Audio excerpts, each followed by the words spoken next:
Namaste, Jai Bharat. Let's look into some international politics. Primarily, let me look at three countries. The United Kingdom. The elections took place there now. And look who wins and how. Then France.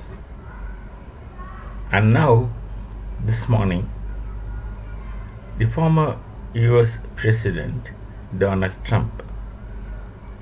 There was an attempt to take his life this morning in our time. What these things indicate? See, predominantly and by and large, the world was seen in two perspectives. One, a so-called capitalist perspective. There is no perfect capitalism, there is no communism at all, perfect or imperfect. But one, there was a perspective of capitalism where corporate sectors, industries, etc. can try. A capitalist, as per Marx, can come into existence, and as per Marx, the capitalist is accumulates all the wealth of this state, and then he enjoys. And then the proletariats, the working class, are deprived of what legitimately belongs to them according to Marx. But what Marx failed to say is that when a capitalist flourishes, a society also flourishes, because he generates such amount of employment, and in a modern welfare situation, the people are well looked after. And if they are not well looked after, there are instruments and agencies to ensure the welfare of the workers. So that kind of a concept of a surplus value and alienation, etc., is no more relevant. It doesn't make sense anymore. Then the communist perspective, which of course never really happened anywhere. Something near communism must have happened. It's not communism. Near a Marxian social theory must have neared in a place like former Soviet Union with Lenin, and after him, that simply vanished into thin air. Now, there's a third phenomenon.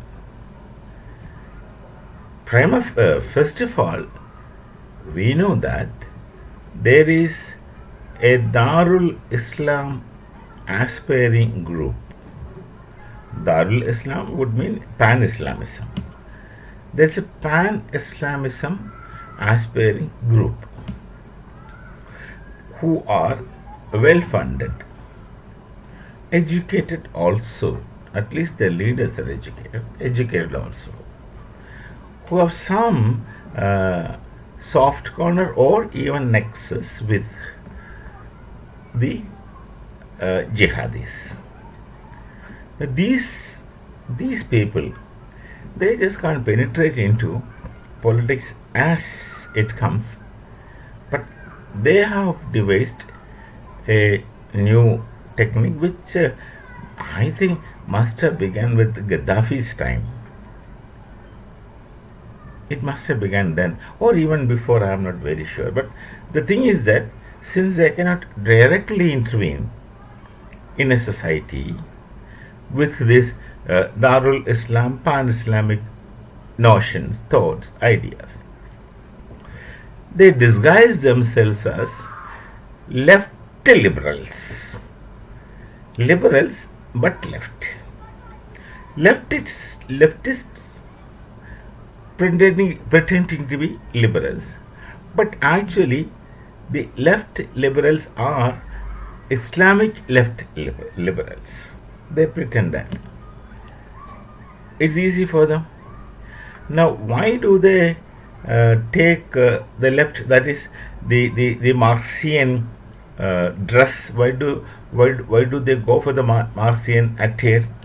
So there is an antagonism in Marxian attire built in to the theory of class struggle, where the bourgeoisie is necessarily understood to be antagonistic to the working class, the proletariats.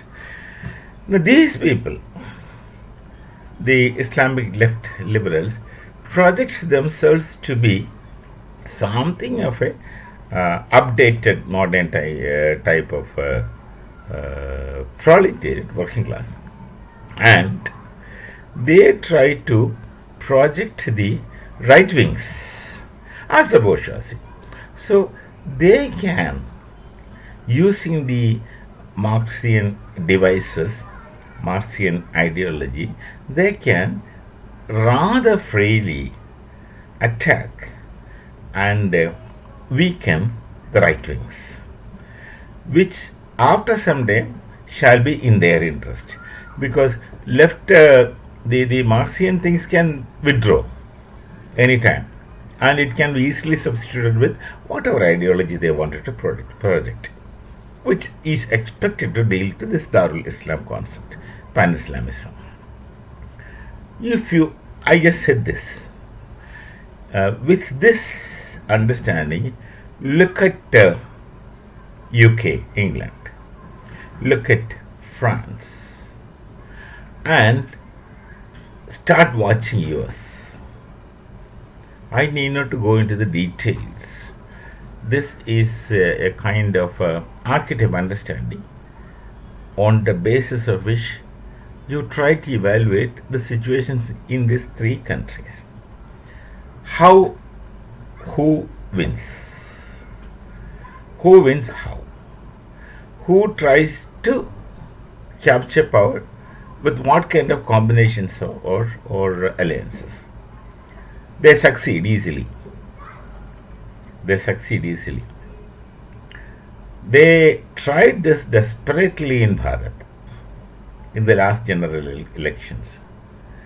They would have succeeded, they would have really succeeded, very much they would have succeeded, but for the personal character, charisma of our present Prime Minister, apart from the unknown strength of the Hindu Sanskriti, which is culture. We may roughly translate it as culture. So, but in spite of the very strong dharmic traditions in Bharat, very strong Hindu traditions in Bharat, these bigotry is effectively operated upon and has become successful, really successful, when you look at the number of seats which went down for the right wing, It is the Islamists who attire themselves as leftists and liberals and function, and the leftists, who often live in a Platonic plane, in a romantic world of communism, hardly realize. They think, comrades are comrades. They go beyond.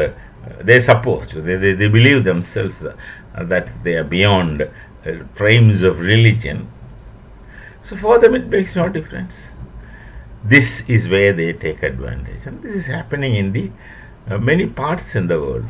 I give the examples of UK, France, and the US is going to be, but I don't think in US they will be successful, as they were not very successful in Bharat.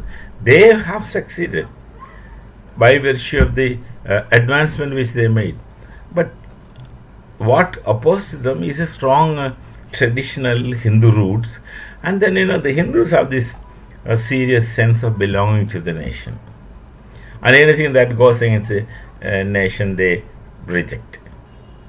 Now, if you ask me all these 75 years or all these days until NDA government in 2014, they were not able to do this. It's true that they were not able to do it because they did not know the truth. Things were not made available to them by anyone. There were no serious oppositions. Everyone wanted to be.